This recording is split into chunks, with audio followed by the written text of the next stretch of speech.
5 round असल gas प्रहार भइसकेको छ। तपाईँ देख्न सक्नुहुन्छ यति बेला भिडलाई भने यति बेला प्रहरीले नियन्त्रण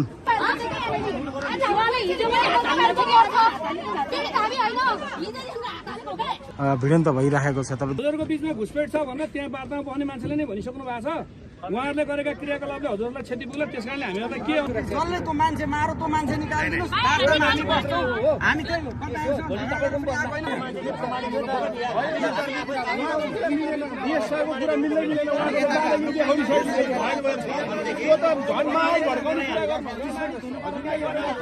कोही पनि गएको छैन, हामीलाई बोलाइएको छैन, हामीलाई अहिलेसम्म जानकारी भएन सर। हामी संयमित ढङ्गबाट बस्नु हुन सबैलाई म अनुरोध गर्छु। म्यानेजरलाई समाउनु पर्यो, राख्नु पर्यो, निराकरण गर्नु पर्यो। यो त समाधान होइन नि त। आज नि यहाँ बस्यो, भोलि नि यहाँ बस्यो। तपाईँहरूलाई आधी घन्टा समय दिन्छौँ, आधी घन्टामा वार्ता बस्ने मान्छे ल्याउन सक्नुहुन्छ, आधी घन्टाभित्रमा मान्छे ल्याउन सक्नुहुन्छ भने हामी बस्छौँ। विगत हिजोदेखि नै यहाँ एकदम दृश्य त्यो कुरा सुन्नु होला। हजुरको बिचमा घुसपेट छ भनेर त्यहाँ वार्तामा बस्ने मान्छेले नै भनिसक्नु भएको छ। उहाँहरूले गरेका क्रियाकलापले हजुरलाई क्षति पुग्ला, त्यस कारणले हामीलाई त के अनुरोध गरौँ भने शान्त भएर बस्दिनु होला, त्यति भने यही पीडित पछि यही छ नि। यो त फेरि भएन नि। घुसपेट भएको छैन। कुरा मिल्दैन। यो त झन् माल भड्काउने एउटा कमान्डरले बोल्ने शैली त्यही हो त। तपाईँले जसरी डिल गर्नु भएको छ उहाँले सक्नुहुन्न। अहिले यो वार्तामा हाम्रो साथीहरू कोही पनि जानु भएको छैन है। तपाईँहरूले त्यो भ्रम नछोड्नु होला।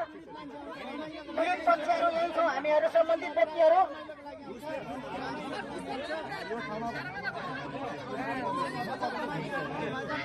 वार्तामा हामीलाई कल गरिएको छैन।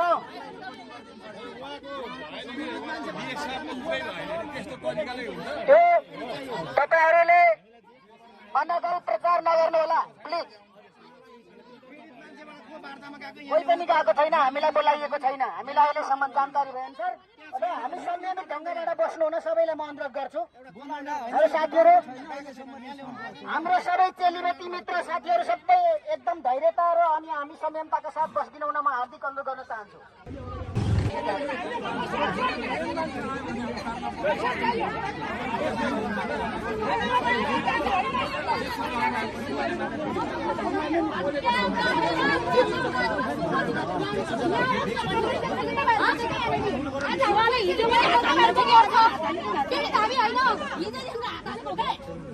घुसपेट भइरहनु भएको छ अनि त्यही भएर हामीलाई आरोप त्यही लाग्छ।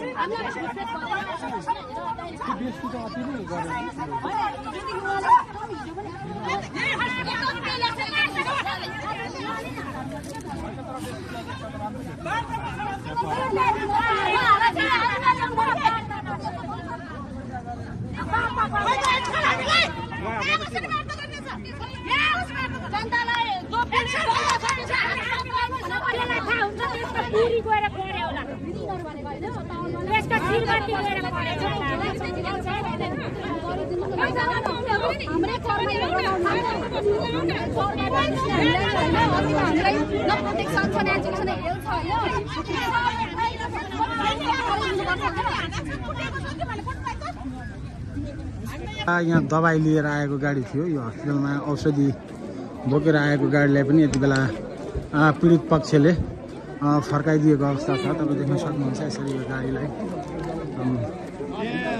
फर्काइदिएको औषधि लिएर आएको अवस्था थियो भने यसरी फर्काइएको अवस्था छ। औषधि बोकेर आएको गाडीलाई यहाँ पीडितहरूले यसरी